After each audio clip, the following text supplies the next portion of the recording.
Right, so I'm going to do a beautiful pumpkin soup.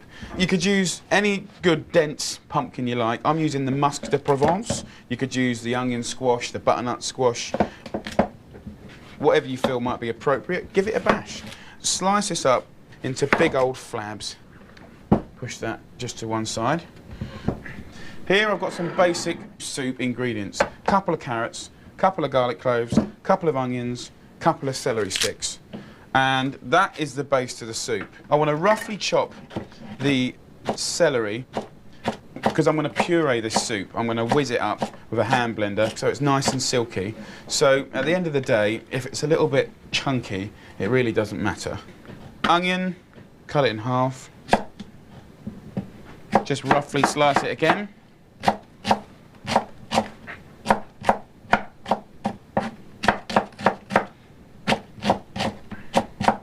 I'm using the red onion because I just prefer the flavour of them, but you know, you can use white ones if you want. So in this pan, I'm going to pour some olive oil and in with the onions and celery. So get that over there, that will start sweating off. Woo-hoo-hoo. So with the carrots, do exactly the same, slice them up, and then with the garlic, run your knife through it like that. In with the carrots and the garlic. And while we're here, rosemary, just the nice little fine leaves. A little pinch of salt and pepper. Give it a shake. Straight back on the heat again. So while that's ticking away, I want to just chop these pumpkin pieces into chunks. Now, I want about 3 kilos. And I'm going to cook it today in a pressure cooker. You can do it in a pan, of course you can. And you'd want to simmer it with chicken stock for half an hour, 40 minutes. But this way, with a pressure cooker, so quick. Like that. So throw it all in to this base vegetables. And once you've got the squash in there, get it back over to the heat, pour in 2 litres of chicken stock. Just fill it up to about 1 inch from the top. With the pressure cooker, I mean, so far it looks like a normal pan, you could put a lid on top. With this one, you've got a special lid. Press the button, it will clutch onto it, it will keep all the boiling moisture in, so the pressure will get higher and higher and higher, which basically means that it pushes flavour into things and it cooks things 2, 3 times as quick.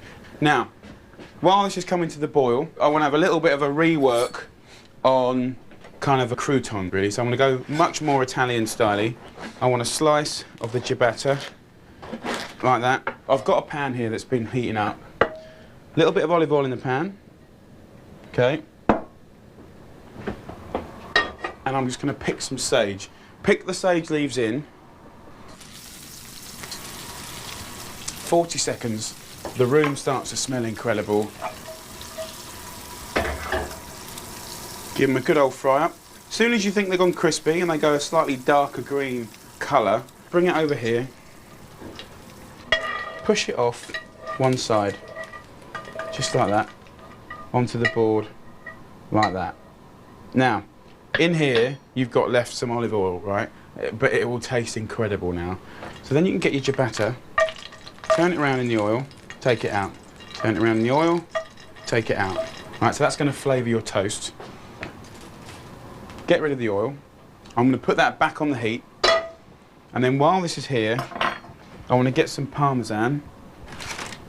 And I'm going to grate it. And that will stick to the oil and stick to the bread.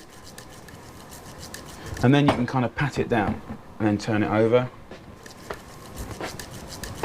Pat. And once you've done that, then we can put this back into the pan dry.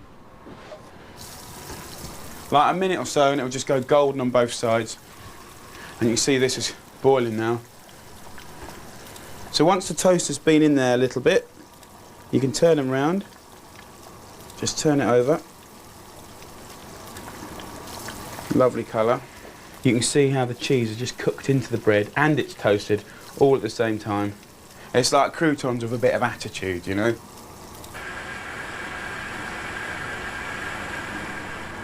This soup has had about 6 minutes boiling.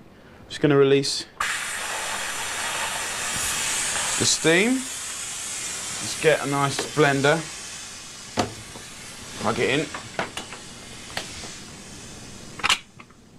There you go. Look at that. So we check if the squash is cooked. There you go. Look, completely obliterated like that. Fantastic. Soup in 6 minutes. Waz it up. You can see it going from being chunky and brothy to little bits of silkiness coming up.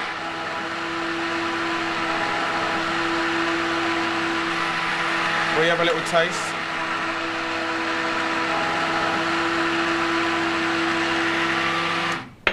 Needs work. Seasoning, salt and pepper, and then I'll give it another waz. Taste again.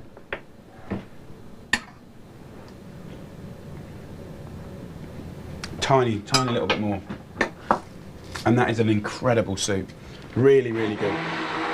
Really pleased with that. And then to serve it, in a nice bowl, put a crostini in the middle, push it down, right? And then you can put one sticking out like that. Just pour it in there, in the middle. And that, people are going to go crazy over those croutons. They're going to fight over them, so you might as well make sure you do double. And look at the colour of that beautiful soup.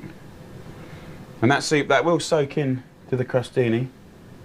And then to finish it, the lovely crispy sage and a nice bit of good quality extra virgin olive oil